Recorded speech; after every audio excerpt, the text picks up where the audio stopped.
Para mí que una cosa es creencia y otra distinta es creyencia. Creer, lo que se dice creer, se puede creer cualquier cosa sobre cualquier tema. Eso sería una creencia. Pero cuando uno dice yo soy creyente o fulanito es creyente, ya se sabe que no nos referimos a creer, por ejemplo, que el Club América es mejor que Chivas, ni a creer que Javier Solís es la mejor voz que México haya tenido. Por cierto, una creencia muy personal a la que yo suscribo. Pero nadie dice soy creyente en la voz de Javier Solís.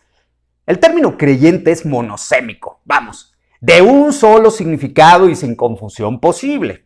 Por eso sostengo que a la creencia en un ser supremo debería designársele creyencia. Pero no me quiero meter en líos con la Real Academia. Así que dejo el término acuñado para mi propio uso y para quien así mismo desee valerse de él. En fin, andan muy en boga últimamente los debates en directo de ateos versus creyentes. Partiendo del principio de la carga de la prueba, la ciencia del derecho postula que lo normal se presume y lo anormal debe probarse. Hasta finales del siglo XVIII, por el último milenio, lo normal había sido creer en la existencia de Dios, hasta que llegaron los primeros iluministas a salirse de la normalidad, afirmando su inexistencia, pero sin presentar pruebas al respecto, mismas que a la fecha siguen sin haberse presentado o desahogado. La existencia de Dios se sostenía como verdad de perogrullo, situación que no se alteró con pruebas.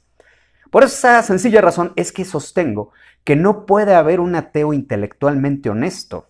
Y esto, por no mencionar el tema de una fuente infalible de moralidad, más allá del imperativo categórico kantiano del que ya he hablado y que no pasa de ser una buena intención. Y como dijo John Milton, el camino al infierno está pavimentado de buenas intenciones, neneps. Cito también a Dostoyevsky, que es de mis favoritos. Si Dios está muerto, todo está permitido. No tengo yo una razón para ser moral sin un Dios que dicte la moralidad. Pero más importante, menos derecho tengo todavía a pontificar a los demás cómo han de conducirse, porque todo queda reducido al mero dominio por la fuerza. El más fuerte prevalece y el débil a aguantarse, que no le queda de otra. ¿Se podría apelar como alternativa a la razón? No. El encumbramiento de la diosa razón, que se supuso podría prescindir de la ley de Dios, devino en dictadura y masacre bajo Robespierre. Si el guiarse por los dictados de la razón fuese suficiente, el Estado se sostendría por la razón y no por la fuerza. Y requiere de la fuerza el Leviatán para legitimarse de facto, aunque de jure no le sea posible.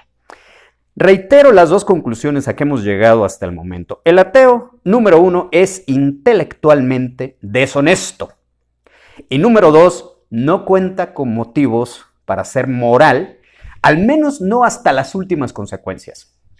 Habiendo ellos alterado, repito, el statu quo y sin pruebas, pues resulta que somos nosotros los creyentes quienes debemos presentar pruebas de nuestra fe, de la existencia de Dios. ¿Por qué me pides pruebas que tú mismo nunca presentaste? No puedo, ni debo, ni quiero. Pero vamos por partes.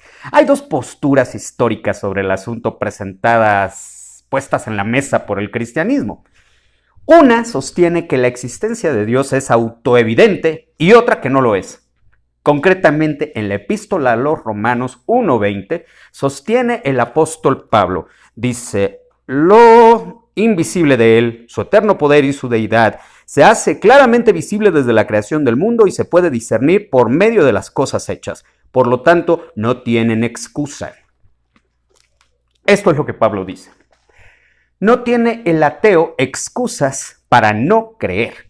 Todo lo que ve, lo que tiene enfrente, otorga prueba irrefutable de la existencia de Dios. Esto en clara alusión al texto del Salmo 19. La otra postura se remite a la fórmula introducida por Tertuliano en el siglo II que versa credo quia absurdum. Creo porque es absurdo creer. El filósofo danés Søren Kierkegaard adhirió a esta postura, como ciertamente también lo hago yo.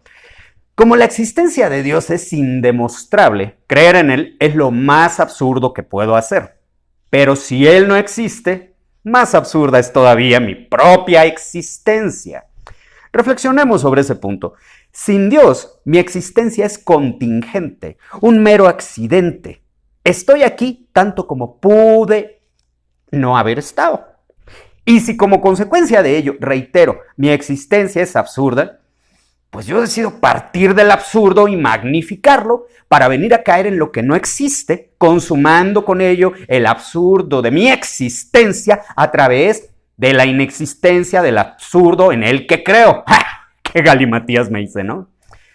Pero creo que se entiende el punto, al menos hasta este momento.